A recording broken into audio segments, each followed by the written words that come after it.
All right. So,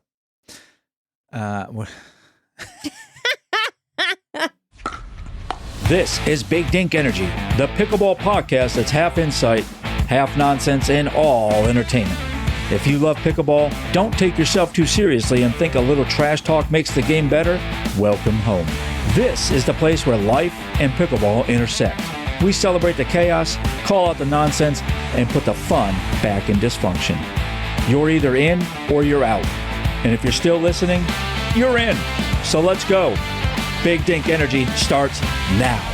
The official podcast of Pickleball. This is our end of year podcast. But before we close out this year, we want to take a real moment to thank the sponsors who took a gamble on us before there were any numbers, proof, or momentum. Blue Balls and the Pretty Pickleball Company, we love you. They believed in this podcast when it was still just microphones, opinions, and a lot of figuring it out as we went. I had it down, but the other two, not so much. They didn't wait for downloads. They didn't wait for polish. They backed people. And listen, businesses, that matters more than you realize. Sponsorship isn't only about ad reads, it's about trust. They trusted us to read the ads for them based on what we knew about them. It's about saying we see what you're building and we're willing to stand next to it. So thank you for betting on a show that was real, a little chaotic, a lot chaotic, and very honest about loving this game and the community around it. We're grateful, truly. And we don't take that kind of support lightly. If you're listening and you've ever supported this podcast, shared an episode, or trusted the brands that trusted us, thank you for being a part of that circle. Thank you very much, Pretty Pickleball Company and Blue Balls. Blue Balls. Thank y'all. So listen, we started this podcast with 0 followers, 0 industry connections, and a very loose understanding of what we were doing. We had microphones, opinions, and a love for pickleball. We didn't have a microphone at first. And then I thought I was going to edit every episode on my own as well, on my own laptop. You started down that road of trying to... It was a mess. And but now we have Jeff. It was very audacious. And to use Jeff Audacity. is our sound engineer, and he is so helpful and so amazing. And we just really appreciate all the things that he does behind the scenes for us. Yeah, if you think we have a quality podcast, it's not us. It's not us here in the studio. It is Jeff. But I listen to a lot of other podcasts, and we really do have really good sound quality. And so we want to thank our sound engineer. Yeah. Yes, thank you, Jeff. But, when we were thinking back of when this started back in March, we did not anticipate 47 episodes. No. And so we have a good following now. And once I ran into somebody at our local pickleball facility and they said, "Hey, you're the people from the Big Dink Energy podcast." And I realized wow, people are actually here with us. Yeah. It's not, yes, we're in this room, but people are listening. And that meant a lot to me. Yeah, it's hard for me. I get recognized everywhere I go as it is. And then to add the celebrity of Big Dink Energy podcast to it. Okay. Gosh, the your head a little gravitas bit. that I have now. Things are going to start orbiting me because I have my own gravity soon. No, you just have a big ass head. Yeah, there's the difference. It matches. And the thing about it is we didn't intend for this. I don't know we didn't have any intentions. I think that was one of the things. No, I remember writing this out saying, hey, I think this is something we can do. And I was just researching it and going into it. And I thought, okay, here's what we're going to do. We're going to start the podcast and it's going to be centered around the people in pickleball, the courts and the players, to give them exposure, not the big brands. They already have all their marketing money and all that kind of stuff. But the little guys and gals out there, just, the rec players and all that. And I also remember saying, people are gonna sign up. They're gonna want to do this. And I did not think people would do it. We were sitting on the we were sitting on the front porch with Paddle Princess, and you said nobody's responded to your emails because I sent 10 emails right away. Mm-hmm. And I said, are you making sure you're checking correctly? And you said, yes, I'm checking everything.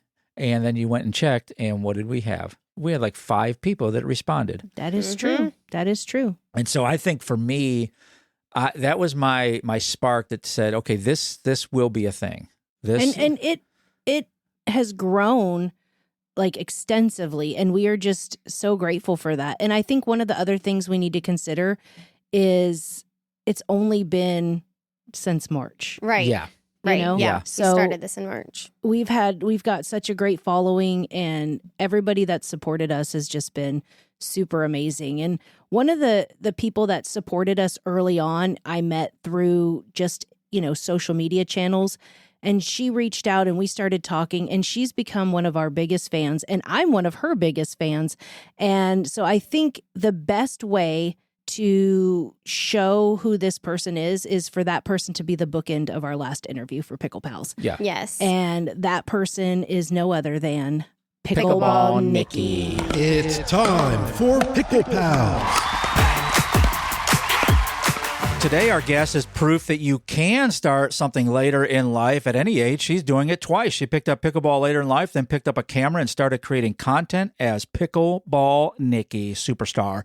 She's out here defending this sport against the haters while repping NYC's first indoor pickleball club. That's necessary for sure. She's a massive Spice Girls fan. We'll figure out which one's her favorite. She lives for Bravo reality TV, and she's building a community at City Pickle and Gotham Women's Collective. From NYC, the big New York City, Pickleball Nikki, thanks so much for being on the episode. Oh man, Guy, it's like you've done this before. Yeah, this is only my second time, right? Right. You're just a natural. Yeah. So first and foremost, are you mobbed up? I mean, are you with any of the families out there? Do you guys go to Sal's Deli or anything like that? You know what's really funny about you saying that is that I got my first pickleball nickname that's not Pickleball Nikki, my first nickname on the courts 2 days ago, and someone called me the Mexican Mafia because I'm Mexican from Texas. Oh, boy. Yeah. Do you have a 13 tattooed on your back or anything like that? We can't talk about that. But I am the nicest person. I'm always smiling, but apparently I hit the ball really hard, and Love that it. scares people. Yeah. Love it. So that's your signature move. Oh, Yep. Send Pickleball Nikki. Send him a message. Yep. The closer. Mhm. Yes, I love that. That's awesome. So you say that you started later in life. I don't see that personally, but pickleball and then being a content creator. Tell me a little bit about both of those. Yeah. I mean, I've played sports my entire life, so it wasn't about starting that, but I'd never played pickleball. I wasn't anti-pickleball, but I wasn't in on it. I wasn't like, super curious. I was just kind of like, oh, that's just things that people in middle America do. So here in New York, it's not very visible. So you kind of have to seek it out. And one thing led to another. It was very serendipitous how I started playing. And I kind of got to a point in my life where I needed hobbies. I needed friends. I needed something to do that got me out of the house. I was in a really dark space. So as I was turning 40, I was hitting a new decade. My partner saw a QR code on a flyer about a pickleball league. And I was like, all right, sign me up. Let's do it. And so, yeah, I decided it's a new era. So let's get started. Let's give it a try. And I didn't think that I knew I would like it, but I didn't think that I would like fall head over heels. I mean, I think a lot of people have the same story. They kind of try it and then they're instantly obsessed. So that was the pickleball side. And then I had to get out of a really negative social media spiral. Oh, sure. And I actually needed to change my algorithm. So starting to play pickleball, I needed to learn the rules and things about it. So I changed my algorithm to just pickleball by watching pickleball TikToks. Wow. For sure. Yeah, like hours and hours of learning the game. And before you know it, I changed my algorithm and I was like, wait, hold on a second. There's something to this. Like there's a whole community of pickleballers online. Why don't I get in on it? And it's funny. I actually, the moment that shifted, I was at a Major League Pickleball. I was at the championship in Central Park and I met Nico the lefty. Oh, yeah. Okay. And I had been following him and I was like, I had the moment where I was like fangirling and I was like, oh my gosh, I'm meeting a celebrity right now. So I went up to him, I talked to him and I told him I'm thinking about getting starting a TikTok. And he was like, do it. You got to do it. Come on, get in on it. He was very supportive, like really, really helpful. That's great. And now we're kind of, I would consider us friends online, but that was the moment that it shifted in my brain to go ahead and do this thing. So I started 2 very wild and crazy things at the age of 40. Wow, that's awesome. That's a great origin story. And so I can just see you're going to be on rooftop bars now, going to social media influencer events and stuff like that pretty soon. I mean, connected to That's the goal. And I'll just tell people who haven't seen it yet, go over and follow Nikki's TikTok and all her everything that she does on social media, because it's a genuine personality that comes across. The smiles, the laughter, that's what resonated with us. I absolutely love watching your stuff. So did you find pickleball harder or content creation harder? Oh my gosh, content creation is so difficult because you have to play a lot of pickleball to make the content. And I'm doing court reviews, I'm doing product reviews, I'm meeting people, I'm interviewing people. And so I'm all over the place all the time. But then I also play for fun. So I have to, also remember that I have a full-time job. Right. Yeah. And it's a lot of work. So now I have 2 full-time jobs, basically. So pickleball is just like, yes, I mean, everyone says easy to learn, hard to master. So I'm kind of like working my way through the skills. Will I ever be a pro? No, and I accept that. At this point, I'm accepting that. And so I'm not really putting all of my efforts into getting better. I'm putting my efforts into content creation, and it's much harder. Yeah, absolutely. For people who haven't done it, it does. You're absolutely right. You called it out. It becomes another full-time job almost. I had a little bit of success with TikTok with a couple videos going viral, and then it just started becoming a job. I already work like 80 hours a week, so I just could not take that on anymore. You didn't want to bump it up more than that? Yeah, no. I mean, there are other hours. I don't know what I'm doing with them. I'm probably slacking off somehow. Definitely not sleeping. Yeah, no, that's for the birds. Yeah. So, there's some haters out there, obviously, right? What's the most common criticism you hear about pickleball, and then how do you respond to that? It's coming from tennis. It's really sad that it's coming from tennis. There's this just like vendetta, and I think I'm working on figuring it all out, and I think I've got it. But the majority of them are tennis folks who are such purists. Yeah. And they don't love I think it's the joy, I think it's the happiness, the fun, all of the smiling, and of course, pickleball taking over some of the courts. But I think that tennis has a really toxic nature about it. I played tennis my entire life, but I never played. And part of the reason why I didn't play for school or in any sort of official leagues or anything like that, I did like side stuff, was because of the toxic nature. And I didn't love, and I played basketball, I played golf, softball, played everything. And tennis I loved the sport so much, but I didn't love the environment. Yeah. And I think that the trolls that I'm hearing are all about pickleball's not a sport. It's so easy. That's the most common stuff. And then I always say, try it. Let's meet up on the courts. And you're going to fall in love instantly. Yeah. And it's okay. I'm not going to hold it against you. Yeah. No, most people do too. It's so fun to watch that first, kind of play that they have. Yep. And then you can see the spark going like, oh my gosh, I love this. Mm-hmm. So City Pickle in New York City, a permanent indoor club. Obviously, I mean, you guys have 9 months of cold weather and then 3 months of just okay weather up there. So it has to be indoors. And it lowers the opportunity for people to whack you if that's your thing. So is that a different pickleball scene than anywhere else you've ever played? Absolutely. So there's a couple of things. I would say New York City in as a whole is definitely a different scene. A lot of people say you got to pay to play. And so when you're out there, you've paid for it. And so you really want to be there. Yeah. But one of my favorite things, the reason I'm a member at City Pickle, but I also call it my home court because that's where I play the most. They have something called the Breakfast Club. And so every morning for members from 7 a.m. to 11 a.m., Monday through Friday, you have free open play. And that's unheard of in New York City. No kidding. Yeah, normally you have to pay for a membership to get discounts, not open play. But what's the best thing about this is you're not going to go there to build your skills. You're usually kind of people plateau, but it's so fun. That's the thing. You're not going there to be like this cutthroat, pro. You're going there to build a community, to meet people. And that is exactly that. I see people who go to other places and they start to lose that spark. They come back to City Pickle, they come back to the Breakfast Club, and they get the look in your eyes that you were just talking about. They get that back from that environment. So it's beautiful. Yeah, and I gotta believe there's a different level of trash talk in New York City too. Do you find that to be true? There are some courts that are really well known. They're Riverside courts, and they're very well known for trash talking. Yes. And you don't go there unless you're at least like a 3.8, 4.0 is like a 2.0 anywhere else. And you just got to be ready for it. I haven't played there yet. I'm scared to play there. I'm going to get there. I'm going to get there one of these days. Nice. But the Mexican mafia will show up there. Put your paddle in maybe a violin case when you walk in there. Mm-hmm. That may be the way to go. Yeah.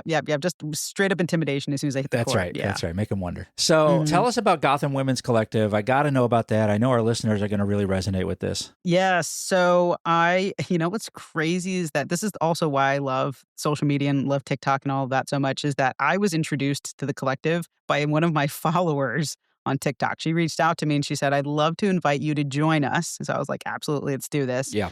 And this is, by the way, City Pickle and Gotham are literally like a 5-minute walk away from each other. Oh, so okay. They're right by each other, and they're kind of rivals to some extent, but also friends because it's all pickleball. And I had never even I think I had set foot in Gotham once, and it wasn't necessarily my vibe. I liked City Pickle better. So I decided to give it a try. Let's hit up the women's collective. It was the most beautiful collection of people, just the different types of people, different ages, from all different backgrounds, all different, professions. And everyone is just there to grow with each other in a safe space. And a lot of folks that, I see this online also. There's some trolls out there that are like, why do women need their own space for this? Why do they need, their own time? Why can't men be involved there? And it's like, gosh. Yeah, I get I've heard that quite a bit. And so, and it's funny because as soon as you go to an open play, because they'll open it up to everyone, open play immediately after. And some of the girls will stay back.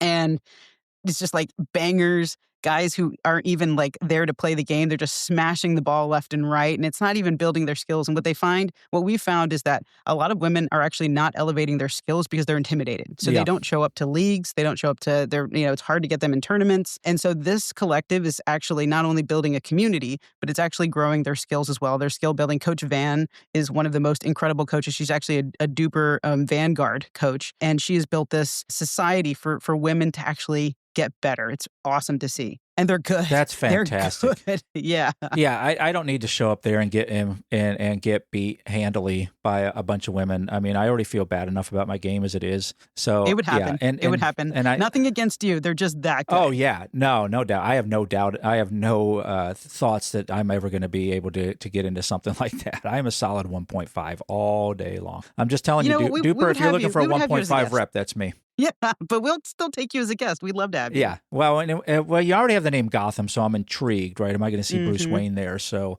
possibly. Yeah, I may just come for a drink or something like that. That works too. So because you're a content creator now about pickleball, do you feel pressure to be good at pickleball? No, actually, I don't. I don't.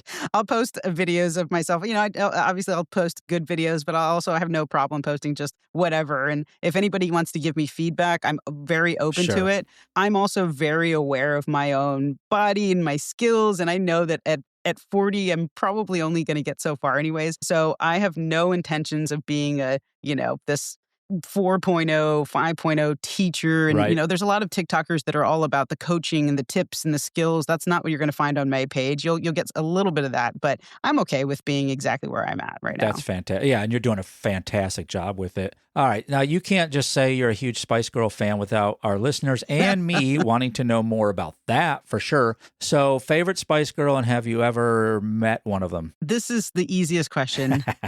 Mel C, Sporty Spice, was my favorite Spice Girl. So that's like hands down. Although of course I love them all, but she, and not only my opinion, I think anyone musically knows that she has the best voice. Yeah. I've never met any of them, but I did see their last American tour date in Dallas, Texas, in 1998. Yeah. So awesome. I was in the 12th row. Oh wow! So you almost got sweated on by one of them. I would have loved that. Yeah. That's awesome. So Pickleball Nikki is your superhero persona. What's your day job? What are you doing during the day in your mild-manneredness? Thank you for reminding me. I have one of those. Yeah. So I work for a luggage company called Away. They're pretty cool, like a millennial, fun brand. And I actually lead all of their training. So I lead the learning and development department. So I'm teaching people product knowledge. I'm teaching them how to sell. I'm teaching them leadership skills. I'm teaching them how to communicate, all of that stuff every single day. Yeah, we have some of it. I absolutely love how it's made and designed. It is different than what's out there. Some of the same features. Obviously, you need wheels on luggage, but the way it rolls, the way it feels, and the way it looks is top notch. So go find that also when you're out there looking for your bags and all that. Absolutely. So 5 years from now, what's superstar Pickleball Nikki doing? Well, I think I did not initially. So if you'd asked me this when I started, it would have been a totally different answer. The first answer would have been, I just want to meet people and have fun. And I still want to do that. But now I feel that I'm actually making an impact on people. Yeah. And I want to do that magnified. I want to continue to build this community. I want to influence the direction of the sport. So in 5 years, I would love to actually be a voice in the pickleball world. I would love to be influential. I would love for folks to be seeking out my account for a number of different things. I think for beginners to kind of like set them on the path of how to get into pickleball comfortably. And as the sport grows, there's going to be less and less beginners. Yeah, So yeah. the other side of it is I want to bridge that gap between beginners and advanced players, because a lot of them lose the heart and the soul of the game because they get so deep into the skill of it and the competition and duper and all of that. Yeah. And I want them to find the joy. And so in 5 years, I would love to be doing something. I don't know if it's pickleball TV, something where I'm really just truly an influence in the community. I love that. And I don't want to say too much. Do you want to, you have something new that's coming, right? Do you want to tease I that do. just a little bit? Yeah, it's kind of what I just said. And so I think a lot of folks, I've gotten so many messages. I'm going to have to put together a compilation of all the messages. Actually, I don't even know if I can because it's so many, about the excitement and the passion that I feel for this game and how other people feel that as well. And that they are so appreciative that they might have a bad day or they might be in a really tough spot. Maybe they have a tournament coming up and they're really stressed out. And a lot of especially advanced players, they kind of feel this more than anyone, that they stop. There's actually even, it's funny, Nico the lefty posted something that was like, the better you get, the unhappier you get at pickleball. Yeah. And so what I'm doing right now is starting an initiative. Can't say too much about it, but I'm basically starting an initiative to get that joy, that excitement, and that passion back no matter where you are. So if you're just getting started, how do you just like dive in and love every single second of it?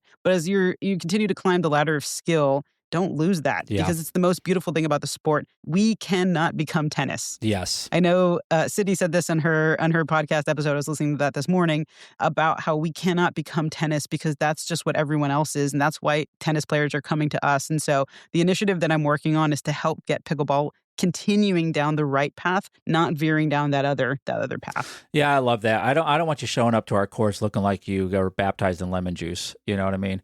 So people are going to want to follow this. I know. How can people follow this journey and get involved and watch when it comes out? Where are they going to go? Yeah, well, I would say two things. Number one, easiest is Pickleball Nikki. Just find me on Instagram, TikTok. I'm even on YouTube now. I just started getting that direction. So I would say that. And number two, if anybody's listening and this story resonates with them and they feel kind of, even if they watch my videos and they feel excited, or if they're having maybe a bad day, a tough moment, and they kind of want to feel that spark again, reach out to me. Yeah. Talk to me. I respond to every single thing, every single DM, every single comment. And I would love to, you'll hear me say, let's talk about it a lot, because I want to just talk to people. Yeah, please go do that. If you haven't seen any of them, go follow her now, and you will feel like she's talking right to you. All the conversations, the camera shots just feel like I'm right there with you, and we're engaged directly. So please go do that for her. Pickleball Nikki, thanks so much for being a rock star that you are, and thanks for being on the Big Dink Energy podcast. Thank you. I can't wait to play with you soon. Yeah, we're coming One of back these to days. NYC for sure. Yes, for sure. Now, obviously, we want to talk about some of our funny highlights, our funny moments from the year. What comes to mind is some of the funniest, or some of the times when you're like too far, because that comes up a lot on the podcast. Yes. But I would have to say our very first episode is probably, well, the one that never got published is the one that comes to mind for me. And to make a long story short, it ended in pretty much a knockdown, drag out. We're not ever doing this shit again on the front porch, and then on the back porch, and then inside where Paddle Princess ended up being in between us. In between mom and dad. And It was a whole thing. It was a whole thing. And then after that, we're like, okay, we're just going to riff it. We're just going to be who we are. And then after that, everything started really Yes, coming Flowing. together. yeah, So- because we tried to script it. It was all scripted. It was all written out, and then it really sounded like that. It sounded stilted and prepared, and not who we were. It wasn't. Right. So it that's wasn't why now honest. that's why we sound unprepared now. I think another moment was probably just the debacle we had with Pickle Me This Pod. Yeah, and that we've was my fault. apologized to Deidre several times and talked about how, Paddle Princess knocked down the whole set. So that was a funny moment. I did. and we couldn't get the audio right, and it was just a whole thing. And I think the last thing I think was pretty cool was getting the Secret Pickle to come on, because a listener heard Yes. the episode where we talked about them, and then they knew a friend that knew the founder, Tim Dantas, and he reached out to come on the pod. So Yeah. that was a really cool moment of like, oh my gosh, people listen and share. Like, Yeah. So that was people really cool. Yeah, we're really connected to the people out there. And Tim was a great interview too, because he gave us the behind the scenes. Really an engaging guy, and I love what he's doing out there. It's exclusive, and people love that. So yeah, I enjoyed talking to him, and that was great. Just hey, we're somebody. We're somebody. Yeah, and in the community. I think the kitchen talks have been fun. We've got to, get a lot of feedback from people as far as their thoughts and feelings on what we talk about. So kitchen talk is definitely going into, 2026. Mm-hmm. But with that, I mean, there's just we have so much gratitude. And, there's guests that just trusted us before we even got started. And so we have to make sure, our very first episode with John Solman from Pickleball Space, Arizona. Yes. He was our first one. Like, we reached out and he wrote back and was like, yeah, I'll do this. And he was great. We had nothing. No format. No, we I were just just sent going it. with it. Right. I pulled him up. I made sure everything was working, and I just hit, record and hope for the best. Yeah. So we, big shout out to him. And, there's some just major players that everybody knows in this space. And we reached out to them and we were so surprised when they said yes, like Evan Slaughter from Fit to Serve and James Ignatowicz and Brian Bradley and Sydney Steinecker. Like, all of these people, have major followings and we were nobody. Yeah. And then just everybody that has said yes to us, the courts and the influencers and the people. And, James was one of those ones where we just reached out on Insta and he said, yeah, what, you got time right now? And we just jumped on and did it, which is typically not our format, but he's a big player. And we appreciate everybody, and especially our listeners like Harmony and Nikki and Sean Paul and Apple John from Noisy Pickleball. They support us weekly, and they support us like in our social media, and they're sharing our episodes, and they're telling other people about us. Like, we really, really appreciate all of that. And the people that jump into our comments on YouTube, just a big thank you to every guest who's ever said yes without knowing what this show would be about.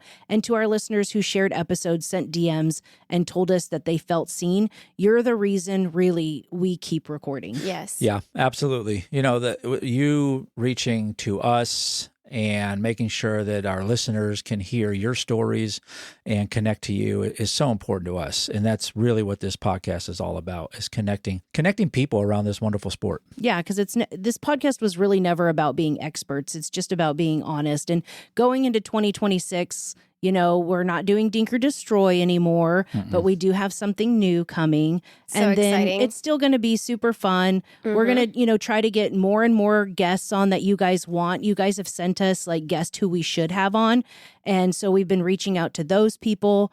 And I think, we're just coming back next year with the same energy. And our guest in January definitely dinks differently. Oh, yes. So I'm excited about that one. I keep saying that about the interviews, but I end the interview feeling like whoever I'm talking to, we're best friends now, because that's really the energy they bring across, no matter what level they're at. And our 2026 first interview, he's a big influencer in the space. Yeah, so that's going to be... He has an IMDb, I'll just tell you all that. Ooh. So that's going to definitely be fun. So... with all that said, thank you guys so much for hanging out this year with us. We look forward to seeing you in 2026. Yeah, 2026 is going to be awesome. Share us and come back and see us. Bye. Bye, guys. See ya. That's it for this episode. Unless you've got something to say, think we got it wrong, have a better take, we want to hear it. Find us at bdepodcast.com or at BDE Podcast on the socials. Drop us a message. We might just feature you in the next episode. If you had a good time, well, samesies. If not, maybe try again. We grow on people. So you know the deal. Follow the show, tell a friend, and leave us a review. Or just pretend this never happened. Until next time, keep the dinks soft and the energy big.